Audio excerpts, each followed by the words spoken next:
Okay. Okay. So, a hearty good evening to all the participants and the faculty. I would like to welcome all of you to this 1 week IMOB selection camp 2020. And I am Nikhil Kulkarni, and I'm 15 years old. I am a grade 10 student of Symbiosis School, Nasik. I am an aspiring mathematician and also a huge STEM enthusiast. I am a part of a lot of organizations that are concerned with STEM and education in particular. I am also working as secretary in the IMO Busters. So I would like to welcome all of you to this camp. We are really happy and excited to have all of you here. And some words about the IMO Busters. As all of you must have already seen, the IMO Busters is a society of students and educators who are math enthusiasts. We have a wide and huge contact of a lot of educators and tutors from all over India who have a lot of experience in dealing with Olympiad and even higher math. So what we do exactly is we hold Zoom meetings and wherein the members of the IMO Busters get some facts and tips and on problem solving for Olympiad from skilled educators who have a lot of experience in this field. And most of the classes are streamed live on YouTube so that not only those who are participants can view them, but it is open for general public. But the Zoom meetings are only for the iMovie members, and more on that later. If you are not familiar with the stages of mathematics Olympiad, then I would suggest you go to HBCSE website and have a look at it. Also, how to enter the IMO Busters. Okay, so we have two modes. First is the entrance test that we have on website, and I'll share that as well. And the selection camp. So this is the selection camp for this year 2020. Those who perform well in this camp will be selected for our future meetings on Zoom. Even those who are not selected may want to learn can watch the YouTube videos live. Anyone who is enthusiastic about maths can attempt the test or come to the camp, and everything is given for free. So we don't charge you anything. Okay, so I would want to go over some do's and don'ts for this camp. Mhm. So some of the most important points in the do's are that you must remain punctual. You must be respectful towards your peers and your teachers. You should attend all the sessions. You should ask relevant doubts, and that really helps so that you can understand all the concepts. You should be ready at the given time with a pen or a pencil and a notebook and or some pages, and you should be solving the given problems or assignments on time. That will reflect on your selection process for the IMO Busters as well. And take part actively in the discussion. It will be help in proving you worthy for selection in the IMOB. And discussion really helps you get things in your mind so that you can concentrate and focus on the higher topics more easily. Some of the do nots or the don'ts are that do not schedule any other meetings, calls, or any other disturbance in between the lecture. This is solely so that you can concentrate completely on the lectures and you are not involved in any other activity, so that you can get hold of the concepts really easily. While we are having the meetings, please do not spam the chat, or else that would force us to stop the chat completely, because that is simply a distraction for all those who don't want to see the chat. Then do not share the screen or unmute and speak unless asked to by the faculty. So this would also create a distraction for the others who are interested and who are wanting to learn. Then do not ask irrelevant doubts. So by irrelevant, what I mean is we should not ask any doubts of algebra in between the geometry lecture or some other doubt. So these doubts are to be kept for at the end of the meeting. You can ask such doubts, but this would just disturb you and would decrease your concentration and so on. And don't be shy. We are always ready to help, but the thing is that we cannot spoon feed you. So we don't know what's going on in your mind. We don't know how much you have grasped. So it's you who must come to us and say that I did not get this thing, and why is this so, why is that working like that. But we won't be spoon feeding you. So don't be shy, ask doubts, but ask relevant doubts. Before asking the doubts to us, I think it would be great if you ask the doubts to yourself. Just think about how I can answer this question, why is this doubt coming to me, or what can be the possible solutions to this doubt.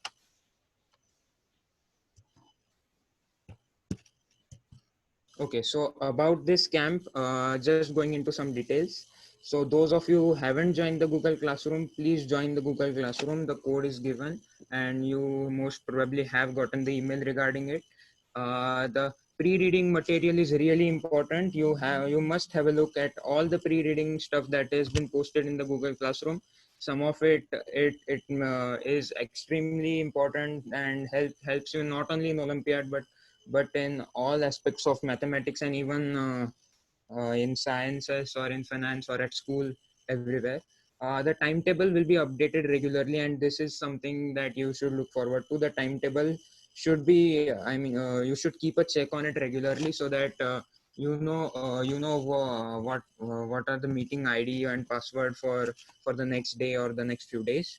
If you have any doubts regarding anything, please reach out to Anju, who is the camp coordinator, and you must have got her email, so you can reach out through the email. Okay, so now I will be teaching combinatorics in this camp, and I just wanted to go through some of the objectives of this camp through combinatorics. So let's just discuss about combinatorics. Combinatorics is defined as the branch of maths that studies enumeration, cardinality, number, and characteristics of permutation and combination from of any set or any discrete structure as such. So some of you might be finding this quite alien, but these are really elementary things, and you will be learning about them really soon. So you won't find this complicating at all. Okay, now some of the most major applications of combinatorics include it is widely used in computer science, it is helpful in data structures, it is really important for probability, both conditional probability, unconditional probability, discrete probability, continuous probability, and analysis as well. Other applications of combinatorics include it is used in other parts of mathematics and sciences like the graph theory and proofs. Also, it has a variety of practical applications. There are lots and lots of practical applications of combinatorics. So combinatorics is essentially counting. What you want to do in combinatorics is that you want to count the number, and counting a number of a set.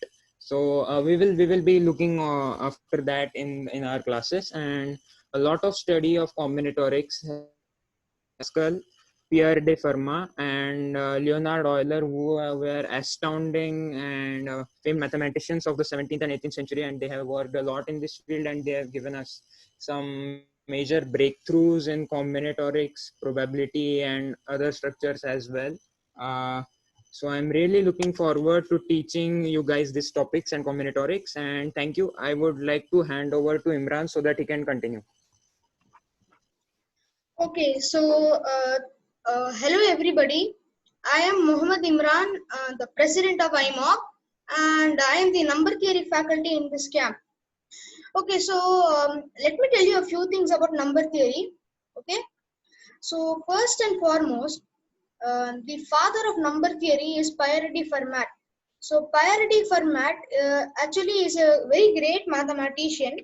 Okay, and he has found many theorems and ideas and etc. For example, you can say for those who are already introduced to number theory, it is called it's a well-known theorem called the Fermat's little theorem.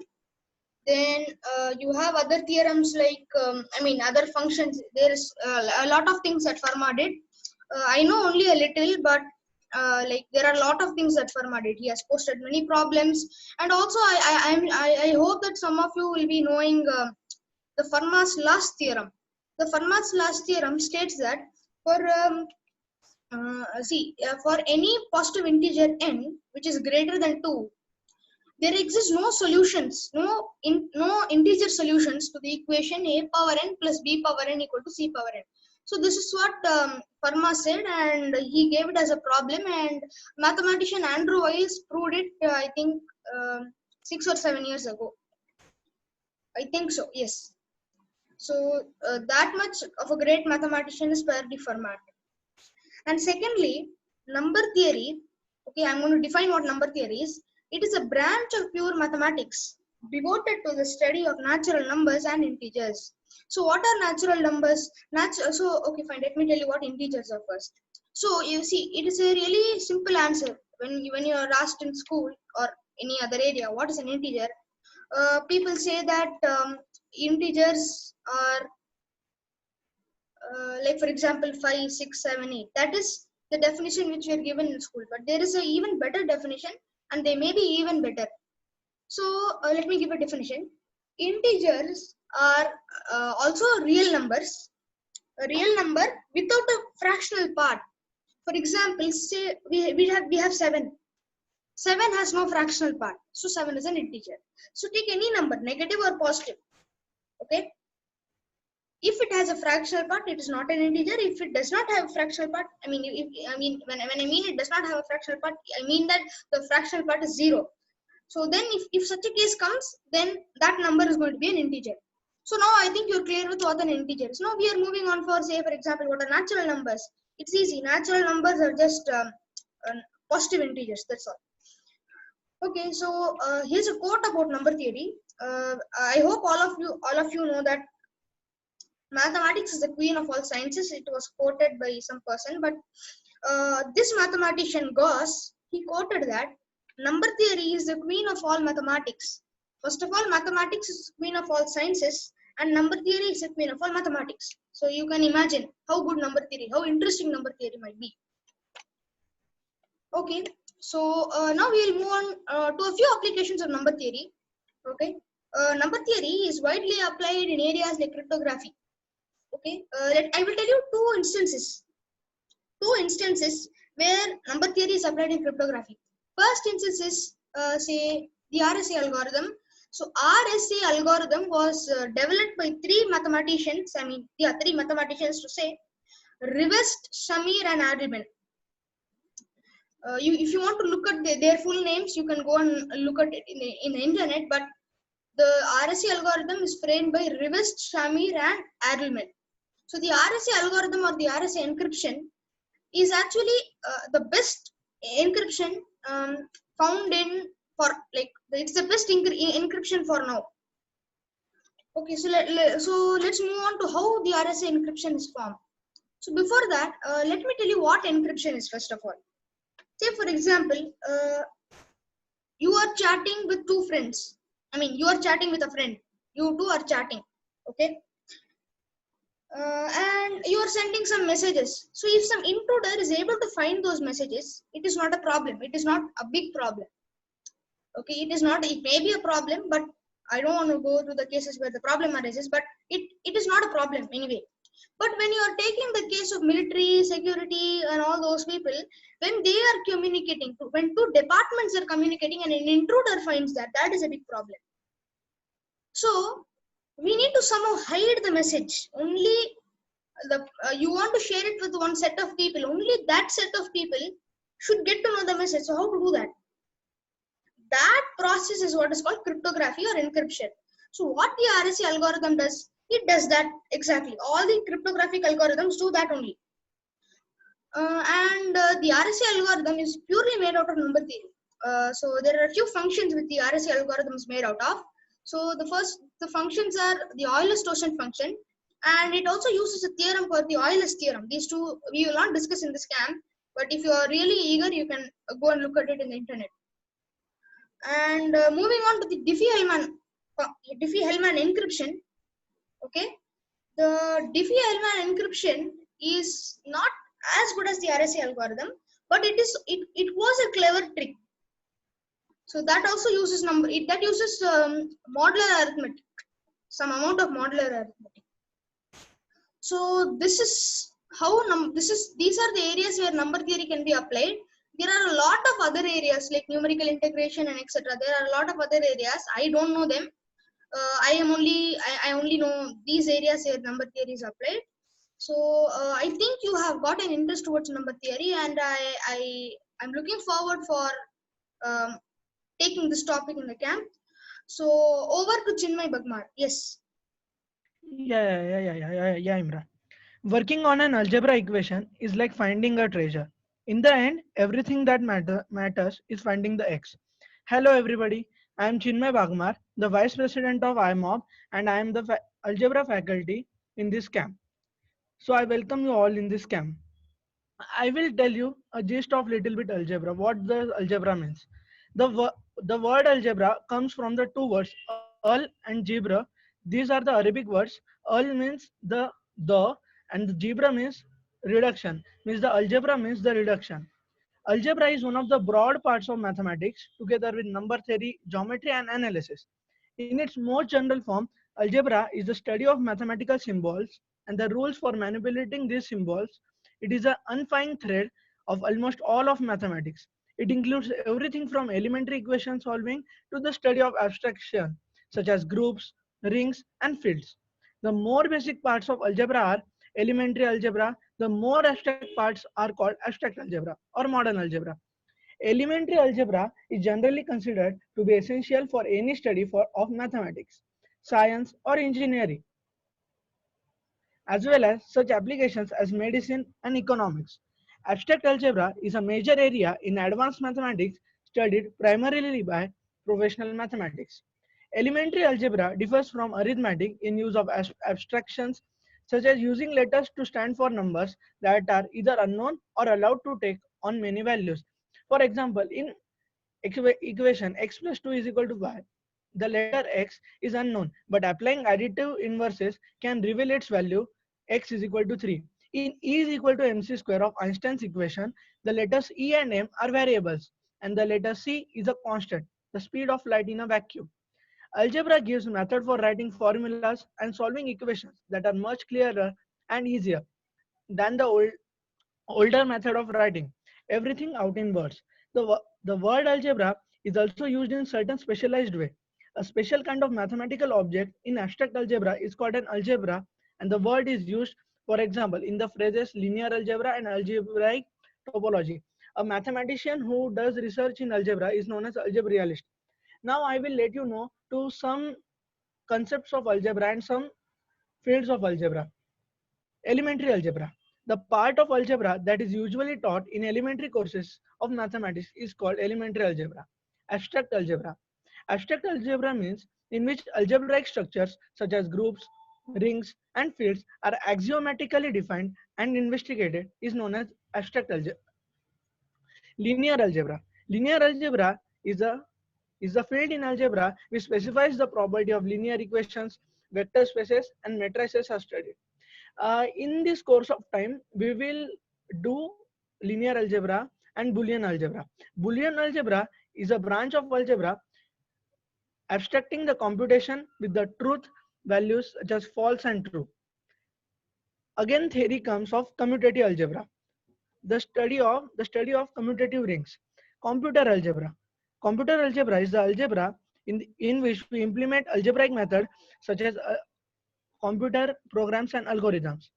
There is one more algebra known as homological algebra, the study of algebraic structure that are fundamental to study topological spaces. Topology is a field of number theory which uses some cryptographic manner. We will learn in this due course about cryptography and topology. And we will also learn about homological algebra. Universal algebra. Universal algebra is the algebra in which properties come to all algebraic structures that are studied. So this is the gist of the algebra. So I welcome again to all of you to this camp and thank you for attending. Yeah, Kumar Swami sir, are you there? To you, Kumar Swami sir. Over to you.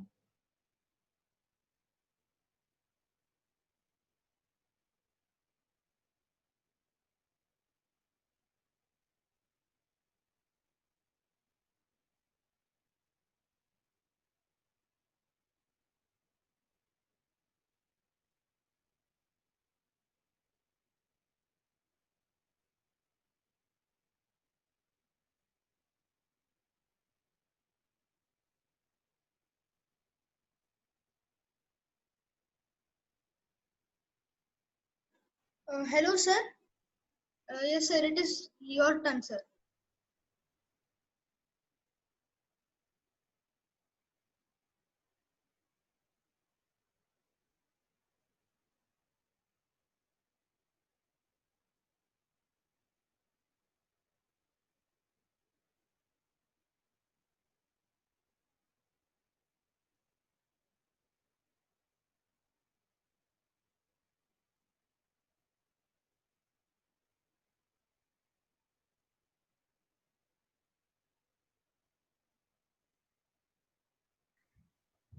Hello, sir. Hello, Please start.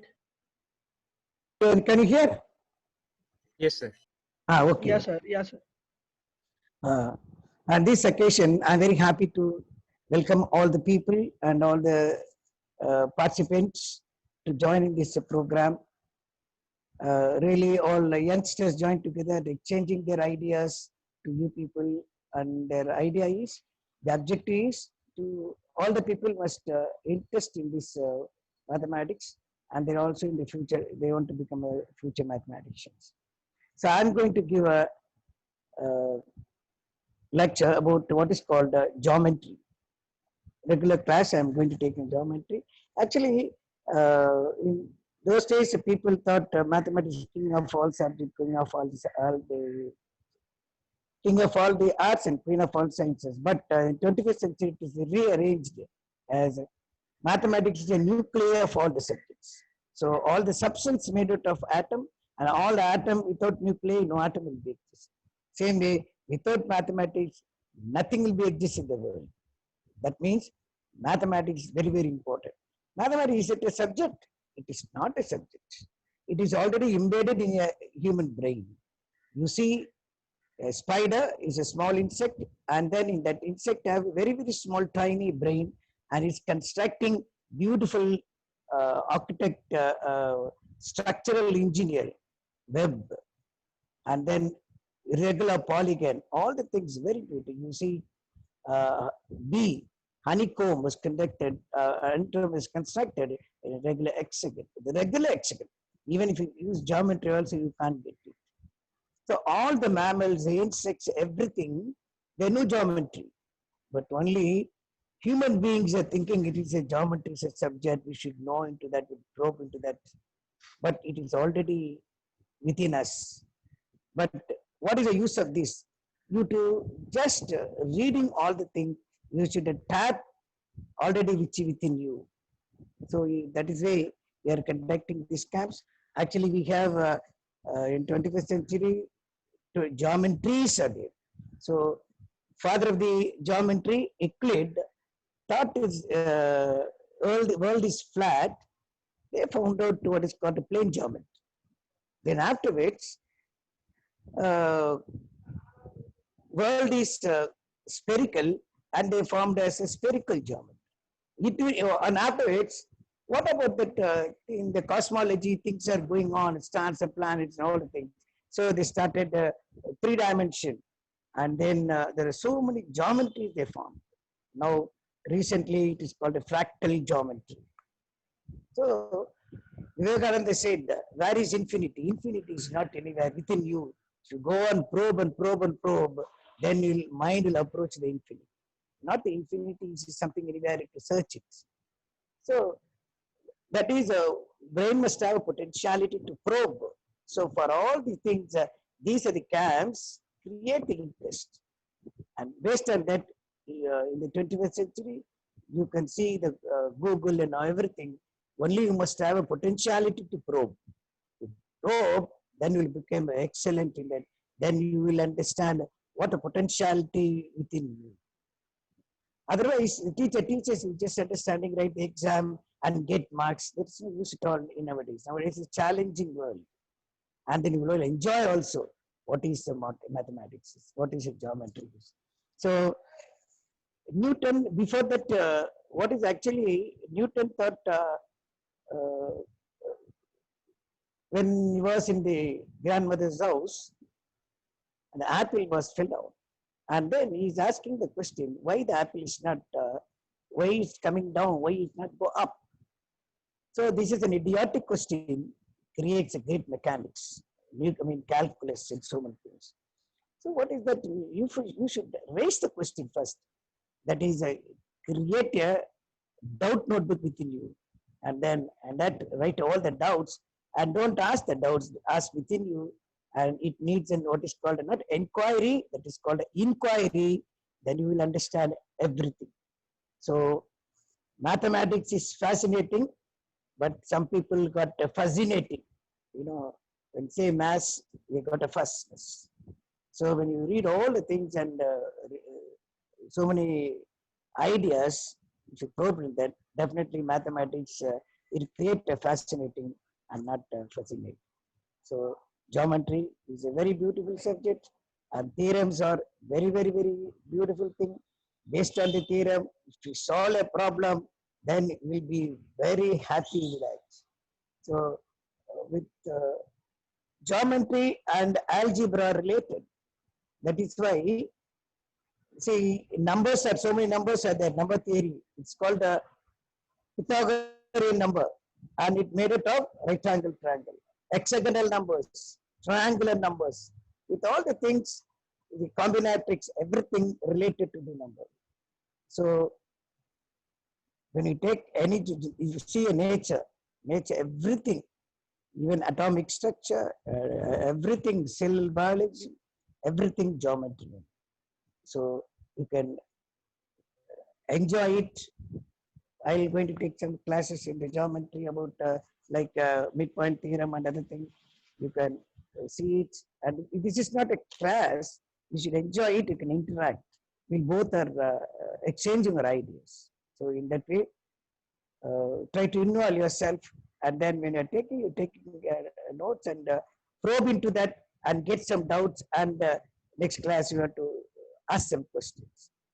So in that way, the purpose of this class is to create interest. So you have to make interest only so much of attention in this, and further you develop. Not that within 6 days or 8 days you can't inculcate the interest in the mathematics, but only thing is the continuous, consistent approach in the mathematics. Everybody must have some math dictionary, or download the thing, and you can probe into that, and with interest, not that because I want to know. So automatically, I told you, it is already inside. So with a silent mind, you just observe it. Geometry will come to you, then you will be enjoying geometry. Okay. Thank you very much. We will see in the regular class. Thank you very much. Yes. Okay. Hello. So thank you very much, everybody, for giving their words, and thank you very much, Kumaraswamy sir, Chinmay, and Nikhil. So, and also thank you all for all the participants for joining us. And the recording will be available in the Google Classrooms. So in case if somebody has missed the recording, they can view it. Okay, and thank you very much for, thanks once again for attending this inauguration. Okay.